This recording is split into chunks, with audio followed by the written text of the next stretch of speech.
BRS నేతలతోటి KCR భేటీ ముగిసింది. ఈ నెల 13న నల్గొండలో బీఆర్ఎస్ బహిరంగ సభను ప్లాన్ చేసింది. కృష్ణా ప్రాజెక్టుల కోసం పోరాటం చేయాలని కేసీఆర్ పిలుపునిచ్చారు. తెలంగాణ హక్కులను కాపాడుకునేందుకు ఎంతవరకు అయినా పోరాడాలని మాజీ సీఎం కేసీఆర్ నిర్ణయం తీసుకున్నారు. తెలంగాణ ఉద్యమ స్ఫూర్తితోటి మరో ప్రజా ఉద్యమాన్ని నిర్మించే ఆలోచన చేస్తున్నారు. కాంగ్రెస్ అనాలోచిత వైఖరి దక్షిణ తెలంగాణ రైతాంగానికి గొడ్డలి పెట్టులా మారిందని కేసీఆర్ అంటున్నారు. భవిష్యత్తులో ప్రాజెక్టుల కట్టల మీదకు కూడా పోలేం. కాంగ్రెస్ ప్రభుత్వ రైతు వ్యతిరేక విధానాలను ఎండగడతామని కేసీఆర్ అన్నారు.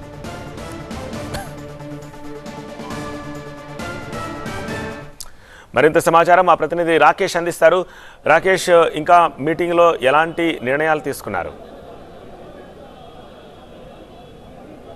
మొత్తంగా పార్లమెంట్ ఎలక్షన్కి సంబంధించి ఒక ఎజెండాను ఫిక్స్ చేశారు కేసీఆర్ అని చెప్పొచ్చు. ఈరోజు పార్లమెంట్ ఎజెండాలో వాటర్ వార్, ఇంతకుముందు రెండు రాష్ట్రాల మధ్య ఈ వాటర్ వార్ ఉండేది, కానీ ఇప్పుడు తెలంగాణలోనే రెండు పార్టీల మధ్య స్టార్ట్ అయింది. అధికార పార్టీ కాంగ్రెస్, ప్రతిపక్ష పార్టీ బీఆర్ఎస్ మధ్య ఇప్పుడు వాటర్ వార్ మొదలైంది.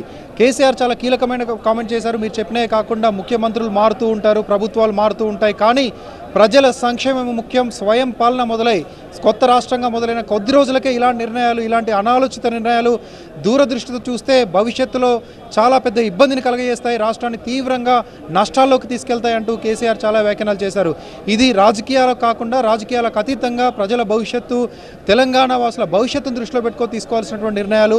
ప్రాజెక్టులన్నీ కేఆర్ఎంబీకి, కేంద్ర ప్రభుత్వానికి అప్పచెప్పినట్టయితే రాష్ట్రం జుట్టు కేంద్రం మీదకి వెళ్తుంది, కేంద్రం చేతిలో రాష్ట్రం చుట్టుంది. ఈవెన్ ఈ నిర్ణయం తీసుకున్న తర్వాత నాగార్జున సాగర్ ప్రాజెక్ట్ అనుకోవచ్చు, లేకపోతే శ్రీశైలం ప్రాజెక్ట్ అనుకోవచ్చు, కనీసం కట్టల మీదకి అంటే బ్యారేజీ మీదకి వెళ్ళడానికి కూడా తెలంగాణకు సంబంధించినటువంటి ప్రజానికంగా అనుమతి ఉండదు. కేంద్ర ప్రభుత్వాన్ని అడిగి నిర్ణయం తీసుకోవాలి. విజిట్ చేయాలన్నా, నీళ్లు వదిలిపెట్టాలన్నా, కరెంటును ఉత్పత్తి చేయాలన్నా ప్రతిదీ వాళ్ళని అడిగి పెట్టుకోవాల్సినటువంటి అవసరం ఉంటుంది. 10 ఏళ్ల కాలంలో తెలంగాణ సంబంధించినటువంటి ప్రయోజనాలను, తెలంగాణ హక్కులను కాపాడుతూ బీఆర్ఎస్ వచ్చింది.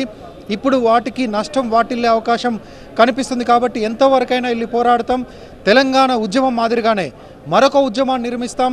తెలంగాణ ఉద్యమకారులు, బీఆర్ఎస్ కార్యకర్తలు ముందుండి ఈ వాటర్ ప్రాజెక్టులకు సంబంధించిన సంరక్షణ, నీటి ప్రాజెక్టుల హక్కులు తెలంగాణకు ఉండే విధంగా పోరాటం చేయాలని పిలుపునిచ్చారు. దానికి మొదటి శంఖారావంగా ఈ ఉద్యమాన్ని ప్రారంభిస్తున్నట్లు ఒక శంఖారావంగా ఈ నెల 13న నల్గొండ, రంగారెడ్డి, మహబూబ్నగర్ ఈ 3 జిల్లాలకు సంబంధించినటువంటి కార్యకర్తలు ప్రజలతో కలిపి నల్లగొండలో ఒక భారీ బహిరంగ సభ ఏర్పాటు చేయబోతున్నారు.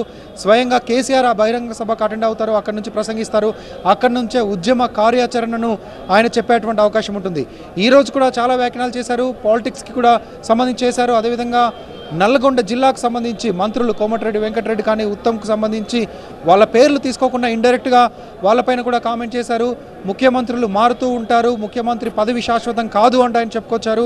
ఏ ముఖ్యమంత్రి ఉన్నా రాజకీయాలు ఒకవైపు చేస్తూనే రాష్ట్రానికి సంబంధించినటువంటి శాశ్వత ప్రయోజనాల విషయంలో ఖచ్చితంగా పనిచేయాల్సి ఉంటుంది. దాంతోపాటు కార్యకర్తలకు, నేతలకు పూర్తిగా సమాచారాన్ని ఇచ్చారు. గత 10 ఏళ్ల కాలంలో కృష్ణా ప్రాజెక్టుల విషయంలో అప్పుడు ప్రభుత్వంగా ఉన్నటువంటి బీఆర్ఎస్ ఏమేం చేసింది, స్టెప్ బై స్టెప్ ఇప్పుడు చేస్తున్నటువంటి ఆరోపణలు ఎలా తిప్పికొట్టాలి, ముఖ్యమంత్రి సంతకం చేసి ప్రాజెక్టులను అప్పుడే అప్పచెప్పారంటున్నటువంటి ఆరోపణలపై ఎలా స్పందించాలి, ఎక్కడికక్కడ ప్రెస్ మీట్లు పెట్టి కౌంటర్ ఇవ్వండి, ప్రజల్లోకి విషయాలు తీసుకెళ్లాలంటే కూడా ముఖ్యమంత్రి చెప్పారు. దాంతోపాటు చివరిగా ఈ తెలంగాణ భవన్కి ఇక తరచుగా వస్తూ ఉంటాను, కార్యకర్తలకు, నేతలకు అందుబాటులో ఉంటాను, ఇక యాక్టివ్ పాలిటిక్స్లో చాలా యాక్టివ్గా ఉంటానంటూ కేసీఆర్ చెప్పారు. రైట్ రాకేష్.